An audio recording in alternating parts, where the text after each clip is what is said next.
वनकम वनकम वनकम वंदिरकम आताय वनकम इदयपूर्व मानवनकम।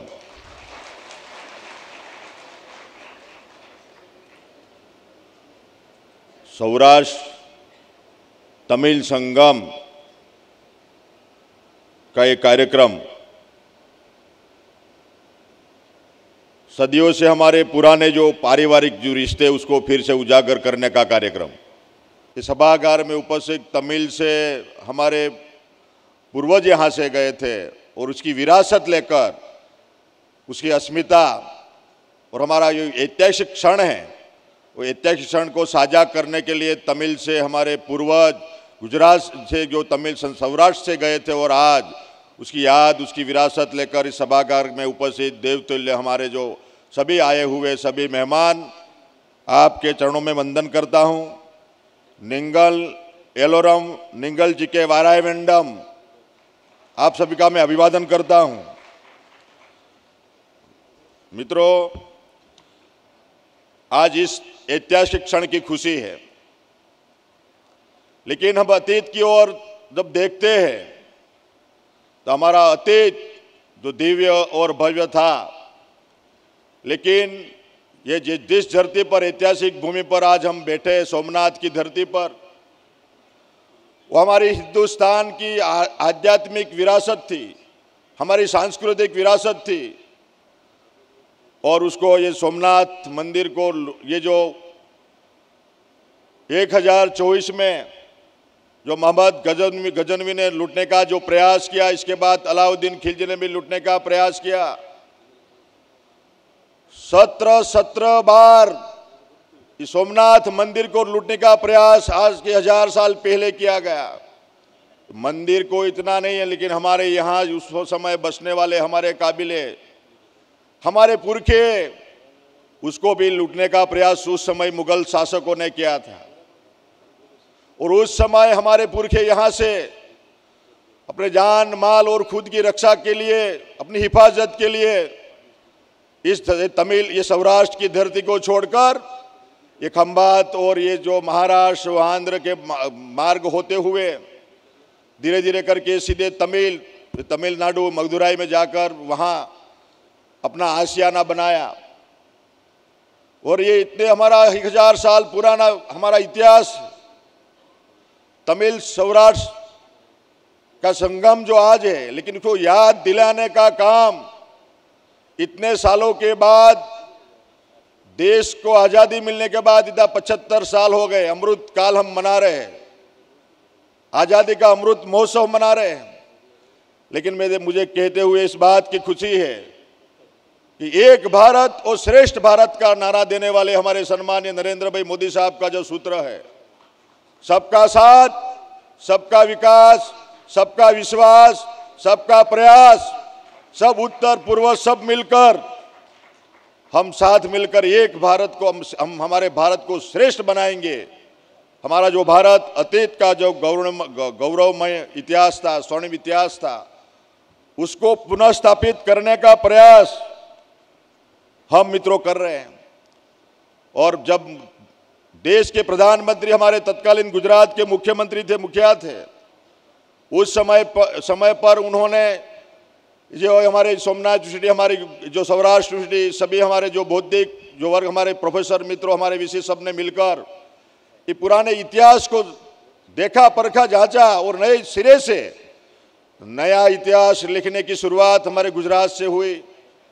और उस समय सम्माननीय गुजरात के तत्कालीन मुख्यमंत्री नरेंद्र भाई मोदी साहब ने आपकी तमिल की धरती पर आकर, अब तमिलनाडु में हमारी जो गुजरात सौराष्ट्र मध्य सभा चलती है, सौराष्ट्र मध्य सभा वहाँ चलती है, वहाँ के हमारे जो लोग इस सालों से वहाँ बसते हैं, वहाँ ये इंजीनियरिंग का काम करते हैं, कॉलेज चलाते हैं, इंजीनियरिंग स्कूलें चलाते हैं, उद्योग चलाते हैं, वहाँ रोजगार, वैसे तो रोजगारी करने के लिए चले गए थे, लेकिन रोजगार देने का काम आज तमिलनाडु में चिल्ली, डिंडीगुल, सिलम, मदुराई, वैसे 8 डिस्ट्रिक्ट में करीबन 25 लाख से ज़्यादा हमारे सौराष्ट्र के यहाँ से गए पुरखों के हमारी विरासत संभालने वाले आज भी 25 से 30 लाख जितने हमारे सौराष्ट्र गए हुए ये तमिल में आज जो काम कर रहे हैं, देश के उत्थान में, तमिलनाडु के उत्थान में, प्रगति में अपना योगदान दे रहे हैं, उनको मैं नमन वंदन करता, प्रणाम करता हूं।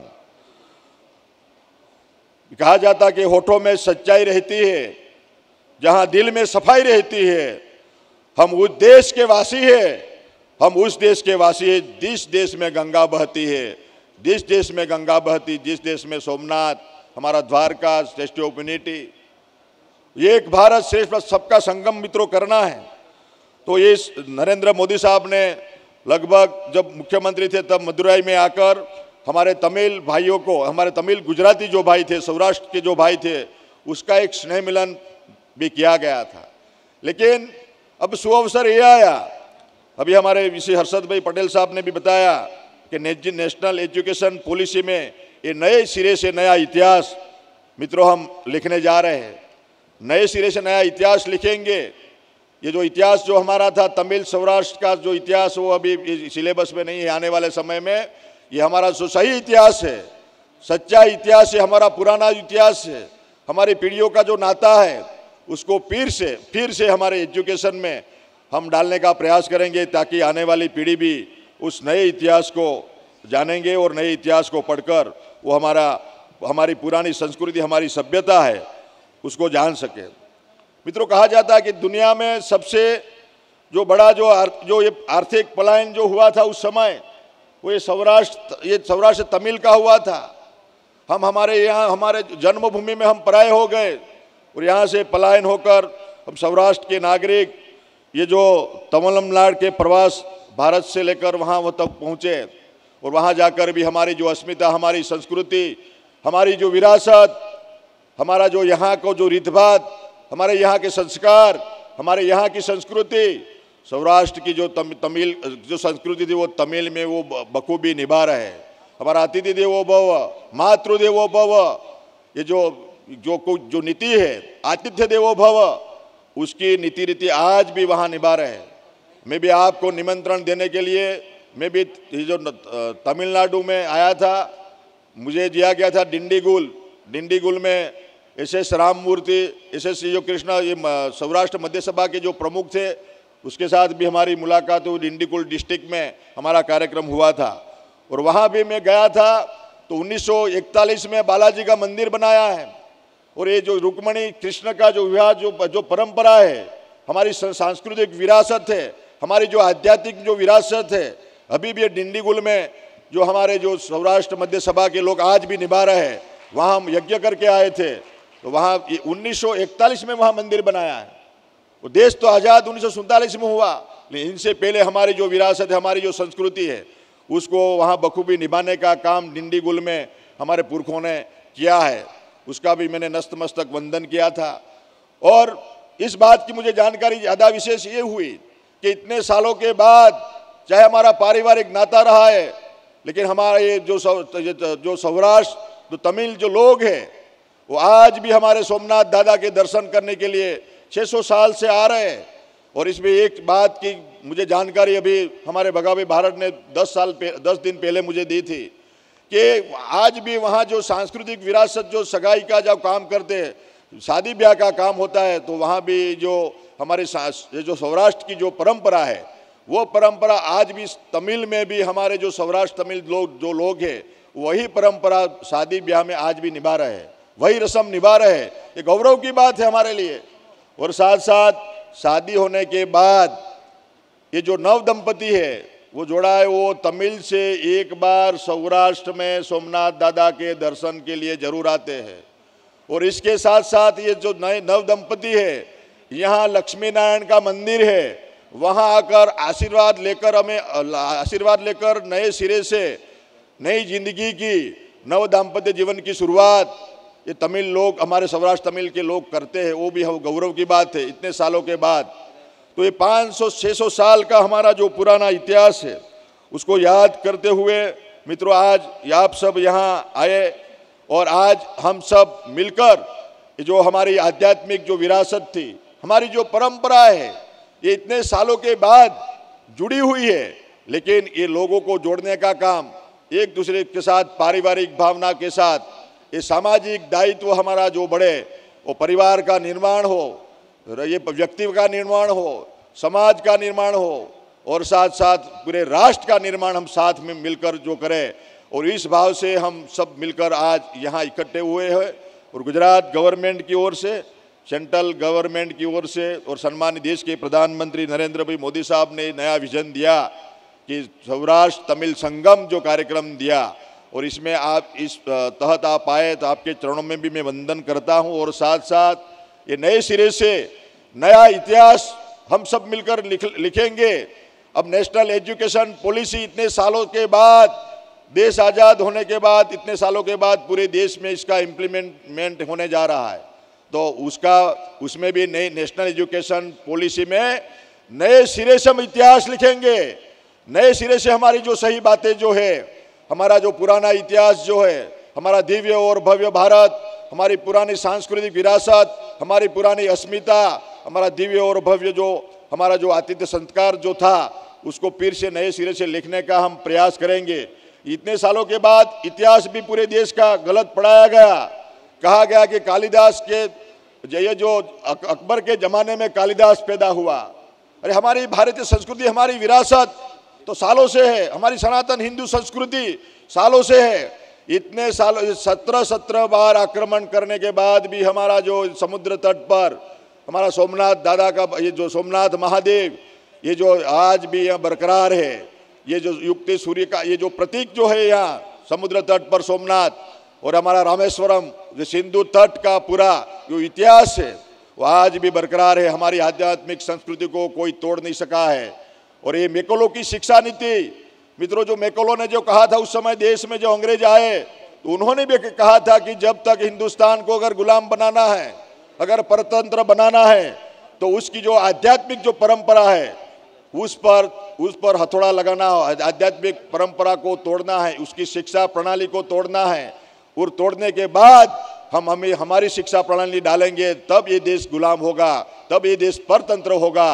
और उसके मुताबिक ये जो है लॉर्ड मैकोलो ने ये जो ब्रिटेन की जो शिक्षा नीति हमारे यहाँ डाली, और इसके बाद से हमारे जो नैतिक जो हस्पताल हमारी शिक्षा प्रणाली में जो नई शिक्षा, ये अंग्रेजी की बोलबाला पड़ी, और इन्हें इसमें कॉन्वेंट स्कूलों की स्थापना की, कॉलेजों की स्थापना की, और एक क्लर्क जो रोजगार लक्ष्य जो एजुकेशन दिया गया।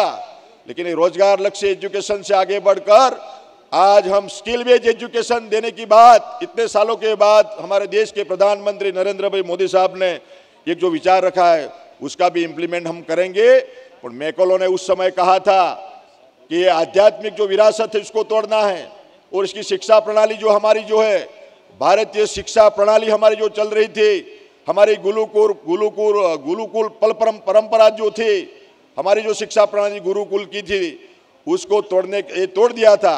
तो पुनः उसको स्थापित करने का प्रयास हम शिक्षाविद सब मिलकर आने वाले समय में मित्रों करने जा रहे हैं। हमारी पुरानी जो गुरुकुल परंपरा थी, हमारी जो भारतीय शिक्षा प्रणाली थी, उसकी स्थापना फिर से करना है। और ये जो महाभारत और गीता की जो बात, रामायण की हमारी जो संस्कृति, रामायण की जो हमारी संस्कृति जो समन्वय की भावना है, आदर्श की बात है, आदर्श राम जात की बात है, आदर्श प्रतिवता नारी की बात है, आदर्श भातृभाव की बात है, आदर्श सामाजिकता की बात है, आदर्श राजनीति की बात है। ये रामायण को भी अभी जो विश्व में जो मुस्लिम राष्ट्र ने भी उसको पठन पाठन में डाला गया है। तो आने वाले समय में हम सब मिलकर ये गीता का ज्ञान भी हमारे सिलेबस में गुजरात गवर्नमेंट ने अभी उसको पढ़ाने का अभी ये तय किया है। आने वाले समय में ये कृष्ण और ये जो अर्जुन का जो संवाद है, ये जो ये संवाद है वो दोनों का संवाद नहीं है, कृष्ण अर्जुन का संवाद नहीं है, ये मानव जाति के लिए संवाद है, ये सबके लिए है, ये जीवन दर्शन है। वो जीवन दर्शन को फिर से हम लागू करने जा रहे हैं। तो आने वाले समय में ये सब हम करेंगे। और जो ये जो लॉर्ड मैकोलो ने जो कहा था उस समय कि जब ये भारतीय शिक्षा प्रणाली अगर हम तोड़ेंगे नहीं तब तक उस देश को हम परतंत्र नहीं बना पाएंगे, उस समय उसने ब्रिटेन की संसद में कहा था कि जब मैं पूरे भारत में घुमा हूं, पूरे भारत का मैंने परिभ्रमण किया है, लेकिन उसकी शिक्षा प्रणाली, गुरुकुल परंपरा, उसकी आध्यात्मिक विरासत इतनी जड़ें उसने जमा दी है गाँवों में, उसको तोड़े बिना हम आगे नहीं बढ़ सकते। पूरे देश में मैं घुमा लगी, मुझे कहीं भिखारी नहीं मिला, कोई गरीब नहीं मिला। इतना स्वर्णिम हमारा भारत था, हमारा भारत देश विश्व गुरु था। विश्व से लोग यहाँ पढ़ाई करने के लिए आते थे, संस्कार प्राप्त करने के लिए आते थे। नालंदा, तक्षशिला, वल्लभी जैसी विद्यापीठें चलती थी, जिसमें ये सभी प्रकार की कलाओं का ज्ञान ये शिष्यों को दिया जाता था। कहा जाता है कि पुरुषों में 64 कलाएं और स्त्रियों में जो 72 जो कला है, उसका ज्ञान गुरुकुलों के माध्यम से, भारतीय शिक्षा प्रणाली के माध्यम से पूरे देश में मित्रों दिया जाता था। तो ये वही समय वापस मित्रों आ गया है कि हमारी गुरुकुल परंपरा और भारतीय शिक्षा प्रणाली के तहत पूरे देश में नेशनल एजुकेशन पॉलिसी का इम्प्लीमेंट हम करने जा रहे हैं। इसमें हम सहयोग देंगे और फिल्म मिलकर ये मोदी साहब का जो सपना है, एक भारत श्रेष्ठ भारत, ये तभी संभव होगा हम सब साथ मिलकर, पूर्व पश्चिम उत्तर दक्षिण सब मिलकर उसमें सहयोग देंगे। और वो समय मित्रों आ चुका है, अब कोई इसमें कोई रोकने वाला नहीं है। उसकी शुरुआत मित्रों ये हो गई है और आने वाले समय में देश, भारत देश महासत्ता बनेगा और उसमें ये तमिल सौराष्ट्र संगम भी इतिहास के पन्नों पर स्वर्ण अक्षर से लिखा जाएगा। इसकी शुरुआत गुजरात ये तमिल सौराष्ट्र संगम से मित्रों हो रही है। तो आप सभी का मैं तहे दिल से स्वागत करता हूं। चाहे आपके पुरखे यहाँ से 600-500 साल पहले, 1000 साल पहले यहाँ से गए थे, लेकिन उसकी विरासत लेकर उसकी याद में आज इस अपने पुरखों की जो जन्मभूमि है, उस भूमि पर आप जो पधारे, आपका तहे दिल से गुजरात प्रांत की ओर से हम स्वागत करते हैं और आपका प्रणाम वंदन करते हैं। जो कुछ छोटी मोटी त्रुटियां होगी, थोड़ा कुछ कठिनाई आपको होगी, संघर्ष और संगठित, ये तो हमारा सूत्र है, संघर्ष करना, संगठित होना है, वो हमारा सूत्र है। उसको लेकर हम आगे बढ़ेंगे। और चाहे हम कहीं भी रहते हैं, लेकिन हमारा जन्मभूमि हमारा वतन है, पुरखों की जन्मभूमि है, पुरखों की हमारी भूमि है। उसको आज कई लोगों ने नतमस्तक प्रणाम किया। मैं रेलवे स्टेशन पर जब स्वागत करने के लिए गया था, तो एक हमारा बुजुर्ग दादा ने मैंने प्रणाम किया उनको। दादा ने कहा कि हमारे पुरखों की मातृभूमि पर आकर उस भूमि को मैं नमन वंदन करता हूँ। आज मुझे खुशी इस बात की हुई।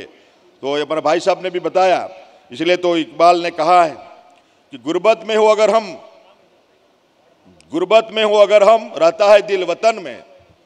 हमारे पुरखों का ये वतन है, हमारे पुरखों की जन्मभूमि है। चाहे हम तमिल में हैं, सौराष्ट्र तमिल का हम संगम, आज से हम ये पारिवारिक रिश्ते नाते से हम जुड़े, लेकिन सविशेष आज जुड़ने हम जा रहे हैं।